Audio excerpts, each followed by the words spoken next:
ప్రభు అంటే దేవుడని అర్థమా?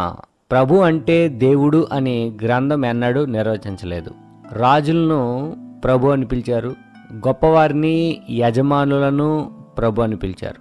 స్వతహాగా ప్రభు లేదా సమస్తంపై యజమాని ఎవరు అనంటే యెహోవాయే స్వతహాగా ప్రభు.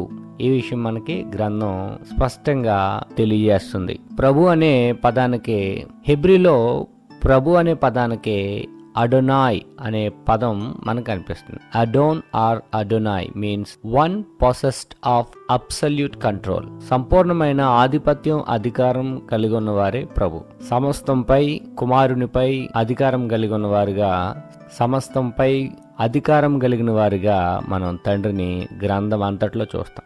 లార్డ్ అంటే నిర్వచనం a person having power and authority over others. ప్రభు అని అంటే ఇతరులు అందరిపై సంపూర్ణ ఆధిపత్యం, అధికారం గలవారే ప్రభు. ముఖ్య విషయం ఏంటంటే ప్రభు అనగా సంపూర్ణ నియంత్రణ కలిగిన వ్యక్తి ప్రభు. సంపూర్ణ నియంత్రణ కలిగిన వ్యక్తిని యజమాని అంటాం.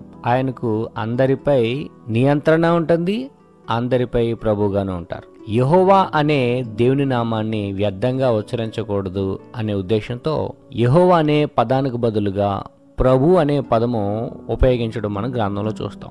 తండ్రికి ఉపయోగించినప్పుడు ఈ పదాన్ని, ప్రభు అనే పదాన్ని పెద్ద అక్షరాలతోనూ, మిగిలిన ఎవరైతే ఉన్నారో రాజులు గాని యజమానులు గాని దేవుని కుమారుడైన యేసుక్రీస్తుకు కూడా ప్రభు అన్నప్పుడు చిన్న అక్షరాలతో ఉపయోగించడం జరిగింది. అబ్రహాము, ఇస్సాకు, యాకోబు, మోషేలు అంటే పితరుల మాటల్లో యెహోవాయే ప్రభు. ఆదికాండం 22వ అధ్యాయం చదువుతున్నప్పుడు ఆ సంగతులు జరిగిన తర్వాత దేవుడు అబ్రహామును పరిశోధించెను. ఎట్లనగా ఆయన అబ్రహామా అని పిలువగా అతడు చిత్తము ప్రభువా అనెను. ఆదికాండం 31వ అధ్యాయం 11వ వచనం. మరియు ఆ స్వప్నమందు దేవుని దూత యాకోబు అని నన్ను పిలువగా చిత్తం ప్రభువా అని చెప్పి, దేవుడు తన దూత ద్వారా వర్తమానం పంపితే ఆ వర్తమానం విన్న వ్యక్తి చిత్తము ప్రభువా అని స్పందించాడు. మోషే తన కీర్తనలో ప్రభువా తరతరముల నుండి మాకు నివాస స్థలము నీవే అని మోషే వ్రాశాడు. ప్రవక్తలైన యెషయా, యిర్మీయా, యెహెజ్కేలు మాటల్లో ప్రభువు తండ్రి. యెషయా గ్రంథం 28వ అధ్యాయం 16వ వచనం చదువుతున్నప్పుడు ప్రభువు యెహోవా ఎలాగున సెలవిచ్చుచున్నాడు. యిర్మీయా 1:6లో అందుకు అయ్యో ప్రభువు యెహోవా చిత్తగించుము, నేను బాలుడనే మాట్లాడుటకు నాకు శక్తి చాలదని నేను అనగా. యెహెజ్కేలు గ్రంథం 17వ అధ్యాయం 1వ వచనం. కావున నీవెలాగూ ప్రకటింపము, ప్రభువు యెహోవా సెలవిచ్చినదేమనగా ప్రభు అనబడిన వారు, ప్రభువుగా నియమింపబడిన వారు అనేకులున్నారు. ఆదికాండం 42వ అధ్యాయం 33వ వచనం మనం చదువుతున్నప్పుడు అందుకు ఆ దేశపు ప్రభువు మమ్మను చూచి ఆ దేశపు ప్రభు అన్నారు. ఆదికాండం 44వ అధ్యాయం 5వ వచనం. దేనితో నా ప్రభు పానము చేయునో, దేని వలన అతడు శకునములు చూచునో నా ప్రభు అని ఇక్కడ యోసేపుకు ఉపయోగించడం జరిగింది. మొదటి సమూయేలు 24:6లో ఇతడు యెహోవా చేత అభిషేకం నొందినవాడు గనుక యెహోవా చేత అభిషక్తుడైన నా ప్రభువును అన్న. యెహోవా చేత అభిషక్తుడైన ప్రభువు, యెహోవా చేత అభిషేకం పొందిన వారిని ప్రభువు అని పిలిచేవారు.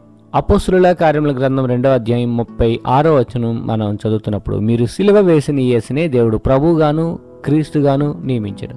మృతులలో నుండి లేపి దేవుడు తన కుమారుని ప్రభువుగా క్రీస్తుగా నియమించిన విషయం మనం అపోస్తలుల కార్యముల గ్రంథం 2వ అధ్యాయం 36వ వచనంలో చూస్తున్నాం.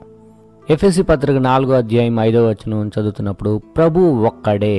ప్రభు ఒక్కడే అంటే సంఘమునకు లేదా దేవుని కుటుంబమునకు, దేవుని యొక్క సృష్టి అంతటికి, సృష్టి యావత్తుకు దేవుడు తన కుమారుని ప్రభుగా నియమించారు. ప్రభు ఒక్కడే అని ఇక్కడున్న సందర్భాన్ని చూసి, ప్రభు ఒక్కడేని ఇక్కడున్న సందర్భాన్ని చూచి తండ్రి యజమాని కదా, తండ్రి ప్రభువు కదా అని అపార్థం చేసుకునేవారు అనేకులు ఉన్నారు.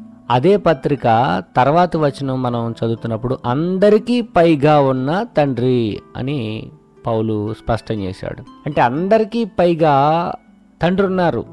తాను తప్ప సమస్తాన్ని దేవుడు తన కుమారుని పాదాల క్రింద ఉంచారంటే తన కుమారుని సమస్తం మీద ప్రభుగా నియమించారు.